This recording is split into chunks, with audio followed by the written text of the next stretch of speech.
Pag na-open na po ang KineMaster, tap lang po natin ang media. And then hanapin po natin ang video na lalagyan po natin ng memes or memes. At lalagyan din po natin siya ng sound effects. Tap lang po natin sa video. And then tap po ng isa sa video. And then tap po sa check. Ayan, play lang po natin siya. Andito po ako ngayon sa Hamad International Airport. Pauwi na po ako ng Pinas. Ayan.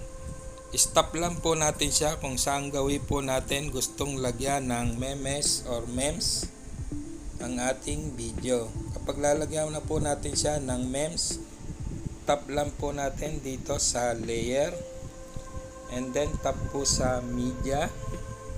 Hanapin po natin yung memes na ilalagay po natin. Memes or memes ay nada-download po ito sa YouTube. Pwede po kayong mag-download. Maghanap lang po kayo no copyright para hindi po kayo ma-copyright sa YouTube na upload po natin sa YouTube.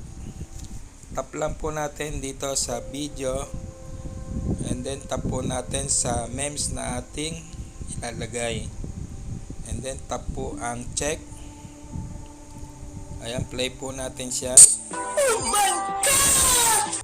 And dahil malaki po siya at meron po siya mga itim sa gilid, ang gagawin po natin ay kakrap po natin siya para maalis po yung itim sa gilid. Tap lang po natin dito sa memes sa video and then hanapin po natin ang cropping. Tap lang po natin dyan. Yan, i-crop lang po natin ang magkabilang gilid para maganda po siyang tingnan. Ayan, and pag okay na po siya, tap lang po ang check. At kung malaki naman po ang video, paliitin nyo lang po siya. Tap nyo lang po dito sa video and then paliitin nyo po siya na ganyan. And then ilagay po natin kung saan tapat po natin siya ilalagay. Halimbawa dito po natin siya gustong ilagay. Kayo na pong bahala kung saan gawin nyo po gustong ilagay ang inyong memes. And then pag okay na po sa inyo, tap lang po ang check. And then play po natin siya. Po ako ng Pinas. Oh my God! Ngayon po ay sobra po yung memes na ilalagay ko. Meron po akong part na gustong hindi isama sa memes na aking na-download. Halimbawa hanggang dito ko lang po siya ilalagay. Tatanggalin ko na po yung gawing dulo. Tatap ko lang po dito sa memes. And then tap po ang parang gunting. And then tap po natin ang trim to right of playhead. Ayan. And then tap po natin ang check. Ayan. Okay na po siya. Ayan. Pag play po. Oh my God! Ayan. Sa basic. Ngayon kung malakas po ang sound ng yung memes or memes at gusto po nating medyo mahina lang, ay tap lang po natin sa memes natin and then tap po dito sa parang speaker, ibaba lang po natin siya rito at bawasan. Ayan, halimbawa na 50 lang po or ayan, 50% ang ating ilalagay, 50 and then tap po ang check. Ayan, medyo nahinaan na po ang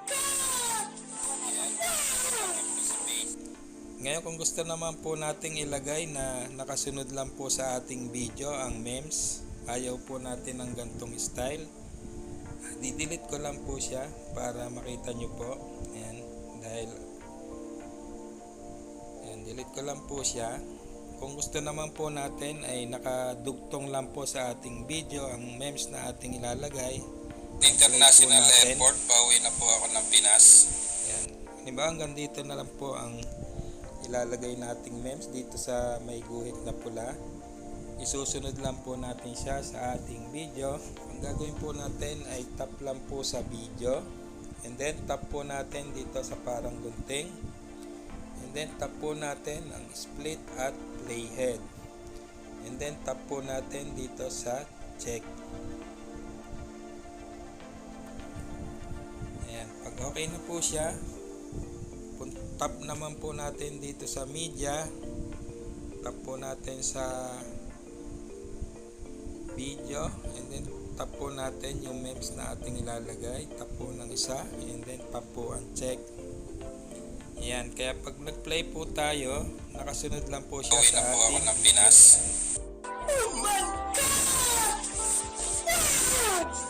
Alisin na lang din po natin yung video na hindi po natin kailangan sa memes sa may bandang huli dito.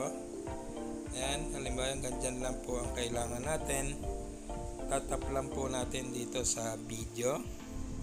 And then tap po itong parang gunting. And then tap po natin dito sa trim to right of playhead. And then tap po natin ang check. Ayan, nakasunod na lang po siya ngayon sa ating video. Kung ganyan po ang... Oh my God! Ngayon, tuturo ko naman po sa inyo kung paano po maglagay ng sound effect sa ating video. Play po natin siya. Ayan, baliktad ka pa po sa basic. Pagka malabo pa sa ating video. Halimbawa, gusto po nating ilagay dito ay funny lapping. So, kung saan po natin siya in-stop, doon po siya malalagay. Dito po sa may guhit na pula. Tap lang po natin ang audio. And then hanapin po natin ang ating pong sound effects na ilalagay. Ito, funny lapping sound effects. Ito pong funny lapping sound effects na ito ay dinownload ko lang din po sa YouTube. Marami po kayong funny lap na mada-download na no copyright sa YouTube na pwede nyo pong gamitin sa inyong mga video. Kung ang video nyo po na na-download ay video, pwede nyo po siyang i-convert sa MP3 para maging sounds na po. Pag ilalagay na po natin ang ating sound effect, tap lang po natin kung anong sound ng ating ilalagay. Yan. And then tap po natin dito sa plus, and then tap po natin dito sa check. Ayan, okay na po siya. Kaya pag play po natin siya, magkakaroon na po siya ng funny lapping.